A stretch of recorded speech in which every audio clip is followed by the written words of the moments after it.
Hey folks, thanks for joining me. This is another installment on this really cool 1949 bike radio. It's a Tom Thumb model B-44. So hey, just a quick update. I've been doing some yard work today, so I haven't been able to really spend much time on this, and my real job has kept me busy for the past week as well.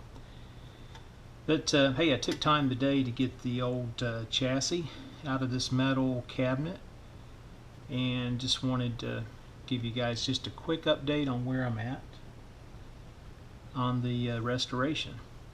So I had a viewer in comment, I think it was on the first video that I did. I know it was because it's the only one I've done here on the bike radio. But they were concerned about this medallion piece here.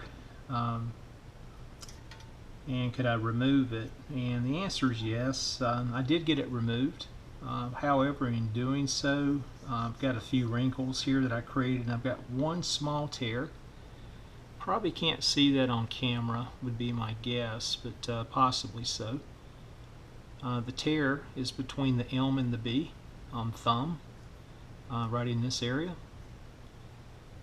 But hey, I don't think that's too bad. I'm not overly concerned about that, nor am I concerned about some of the other wrinkles here. I should be able to flatten this out nice once I get the epoxy placed back in this area, and I'm going to probably not paint this area so I get a nice, I can see this was painted, then this was applied over it, but I'm going to probably leave this bare and make sure I've got a nice finish here for this to attach itself to when I use epoxy, so I can lay it down nice and flat instead of wrinkledy.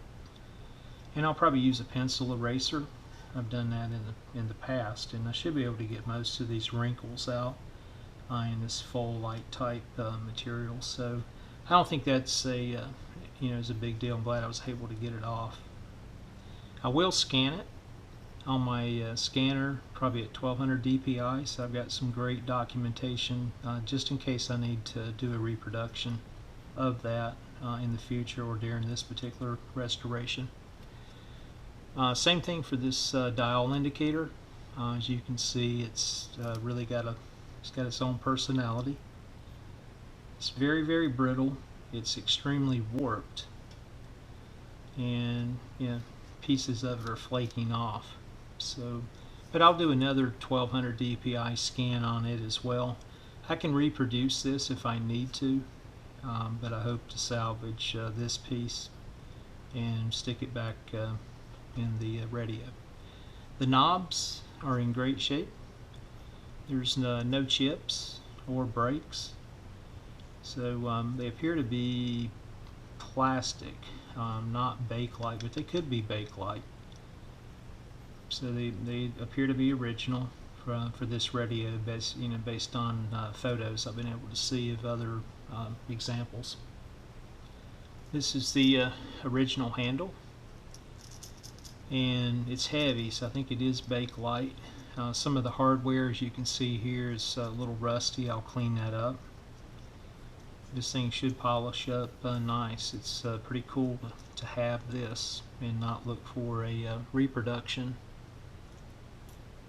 This is part of the battery holder itself for the A cells, and you can see all the corrosion here. So electrically, when I get into the restoration, I don't think I can salvage that piece, so I'll drill it out here and stick another pop rivet in and just recreate this this particular part of the holder. One of the viewers as well, we were talking about stripping this cabinet, had the question, is the cabinet metal or is it aluminum? And I provided bad information. I said it's it's metal. There's the magnet, and you can see that it is. But one thing I failed to check is the front. And the front, as well as the back, this front piece is pop riveted on from the top, here on the bottom, and both sides, or at least this other side's pop riveted here. So this is aluminum, and again, this is aluminum. And the main body of the radio is metal, including the old brackets themselves. So, my apologies for providing bad data out there for others that may be doing a restore on this. So, just take note of the correction. One thing, the tubes appear to be original. I'm not a tube guy, so for folks out there that have information on this, drop me a comment. But they're all Hytrons, and they all have the same date code. Or I'm assuming it's a date code, not really sure, 835. So I'm not sure why it would be 1935 if this radio is 1949, but all the codes on the tubes are 8-35. Not sure if you can actually see that or not on camera. But the tubes match the SAMs and the riders. So that was the 1U4. This is the 3S4. Again, the Hytron tubes are marked here as well as at the top. And this is the 1S5.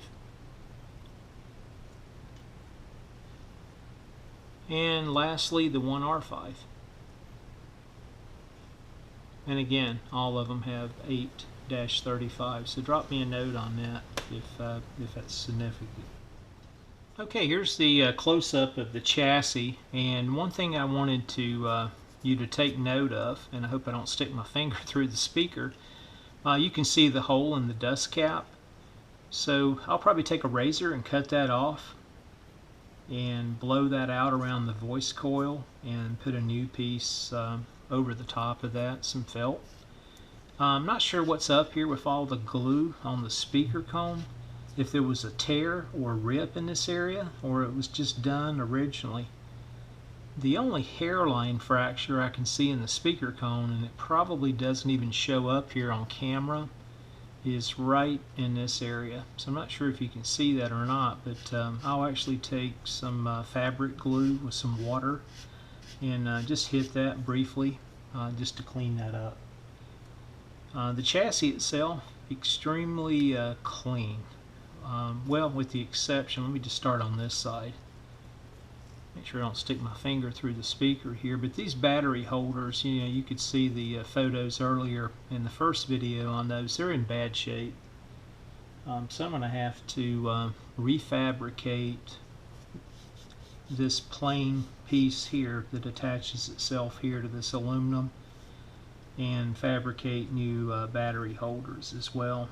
There's really, I think it might be possible to salvage those. I'll try cleaning up these pieces and just fabricate a new piece here and pop rivet those on or use some screws and get them attached. But just the corrosion itself, this thing fell apart in my hands when I was taking it out of the metal chassis here. You can just see from the corrosion it ate through it. That's the reason I've got my gloves on as well. But here's the front side looking down on the top side of the chassis, and again, it's extremely clean. And best I can tell, the electrolytic capacitor, as well as all the other capacitors in the radio, and there's not many, appear to be original. These non-electrolytics are all wax sprags, and all the resistors appear to be carbon, and they appear to be 1/4 to 1/2 watt values. And I can't see anything looking at the dressing, the wire dressing itself, that does not look to be original for the period, so or does not look. So I think all this is the original parts and pieces. So I find that really fascinating. I don't think anyone's ever worked on this. That's really neat.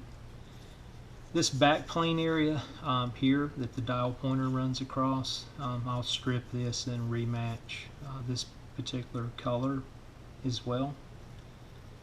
And then again, get all this cleaned up once I remove this section.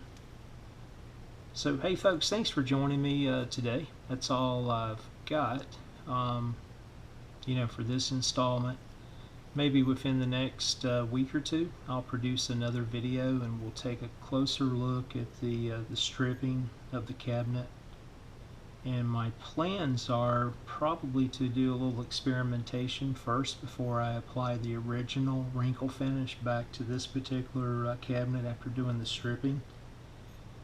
Practice around with some scraps of aluminum and some stainless steel or something, and just play around with a couple different products. And again, I'm waiting on two different companies to respond back to me. I had some technical questions regarding their products, and I'm just waiting on their teams to get back with me on a couple replies, some questions I had on the application and matching of color as well, since I'll need to use a couple different colors to get back to this